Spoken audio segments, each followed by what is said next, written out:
Hello engineer house YouTube চ্যানেলে আপনাদের স্বাগতম।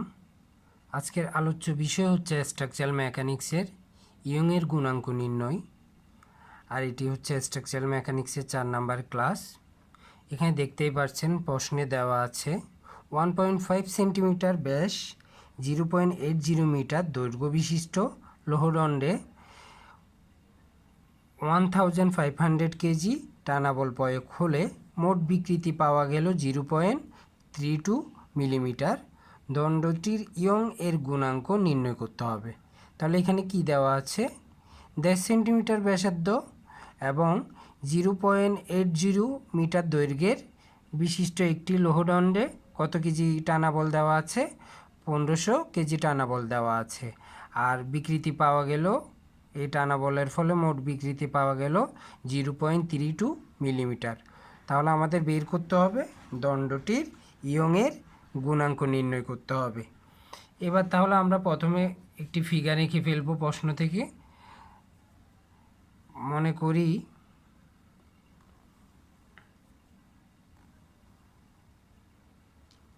এটি হচ্ছে একটি দণ্ড, লোহদণ্ড, যার ডায়া হচ্ছে 1.5 সেন্টিমিটার। তারপর এর দৈর্ঘ্য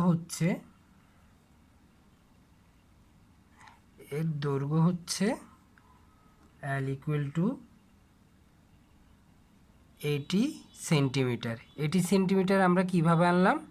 আমরা 80 সেন্টিমিটার আনলাম, এখানে দেখতে পাচ্ছেন 0.80 মিটার যেটা আছে এটা মিটারে দেওয়া আছে, আমরা সেন্টিমিটারে আনছি, তাই 100 দিয়ে গুণ করলে এটা আসবে 80 সেন্টিমিটার। এরপরে এটা হচ্ছে L এর ভ্যালু। তারপর এখানে যে লোডটি দেওয়া ছিল, এটা কত লোড টানা বল ছিল, তা হচ্ছে 1500 কেজি টানা বল ছিল। আর এই টানা বলের কারণে আমাদের বিকৃতি পাওয়া গেল 0.32।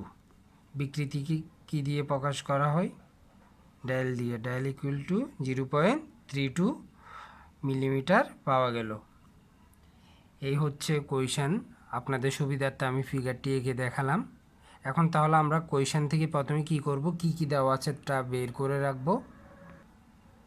তাহলে দেওয়া আছে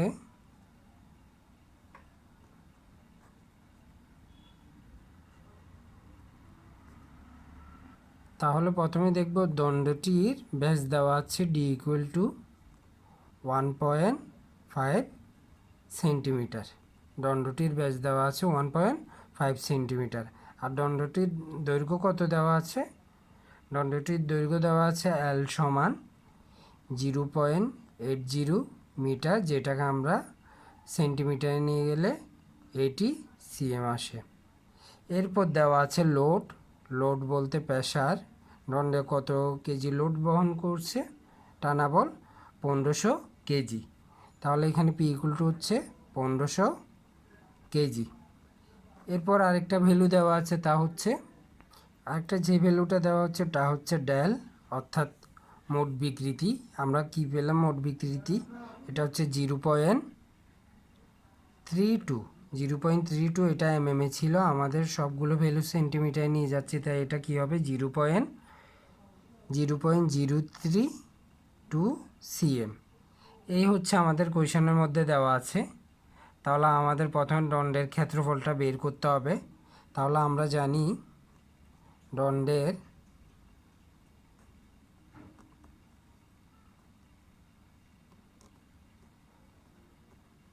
ক্ষেত্রফল সমান, আমরা ক্ষেত্রফলের সূত্র কি জানি? π/4 d²। তাহলে π/4 আর ডি এর ভ্যালু কত দেওয়া ছিল? ইন্টু 1.5 সূত্রের স্কোয়ার। তাহলে এটার আনসার কি পাবো আমরা? এটার আনসার পাবো আমরা 1.77 cm। আপনারা অবশ্যই ক্যালকুলেটর ইউজ করলে এটা দেখতে পাবেন। অবশ্যই আপনার বাসায় প্র্যাকটিস করবেন, ক্যালকুলেটর ইউজ করলে এই ভ্যালুটা আসবে। এখন আমাদের প্রশ্নে বলা হয়েছে দণ্ডটির ইয়ংয়ের গুণাঙ্ক নির্ণয় করতে। তাহলে আমরা সূত্র কি জানি? ইয়ংয়ের সূত্র আমরা কি জানি? তাহলে আমরা জানি, তাহলে যদি ইয়ংয়ের গুণাঙ্ক বের করতে হয় তাহলে সূত্রটি হচ্ছে আমরা জানি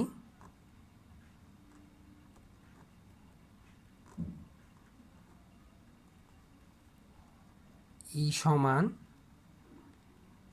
PL বাই এ ডেল। ই সমান PL বাই এ ডেল। এবার পি এর ভ্যালু আমাদের কতটুকু টানা বল ছিল? 1500 কেজি ইন্টু এল এর দৈর্ঘ্য ছিল সেন্টিমিটারে আনলে এটি ডিভাইডেড এ হচ্ছে এরিয়া। এরিয়া আমরা কত পেলাম? ক্ষেত্রফল বা এরিয়া ইংরেজিতে বলা হয় 1.77 ইন্টু, তারপর ডেলের ভ্যালু কত দেওয়া ছিল? ডেলের ভ্যালু দেওয়া ছিল 0.032। 0.032টা আমরা মিলিমিটার থেকে সেন্টিমিটারে নিয়ে গেলাম। তাহলে এটার আনসার আসতেছে, তাহলে এটার আনসার আমরা কি পাবো? এটার আনসার পাবো আমরা, ক্যালকুলেটর করে দেখেন, এটা আনসার পাচ্ছি আমরা 2.12 ইন্টু 10⁶ কেজি পার সেন্টিমিটার স্কোয়ার। এই হচ্ছে আনসার। আশা করি সবাই বুঝতে পারছেন। এটা আমরা সূত্রে জাস্ট ভ্যালুগুলো বসালাম, আর 0.032টা হচ্ছে আমরা মিলিমিটার থেকে সেন্টিমিটারে নিয়ে গেলাম, আর এইটিটা হচ্ছে আমাদের, এটি যেটা ছিল সেটা আমাদের মিটার দেওয়া ছিল 0.80, তো আমরা সেটাকে সেন্টিমিটারে নিয়ে আসলাম। এই হচ্ছে অঙ্ক। আশা করি সবাই বুঝতে পারছেন। প্রথমে আপনারা অঙ্কটা অবশ্যই বুঝবেন এবং বাসায় অবশ্যই ক্যালকুলেট করে প্র্যাকটিস করবেন। আজকের ক্লাস এইটুকুই। আসসালামু আলাইকুম।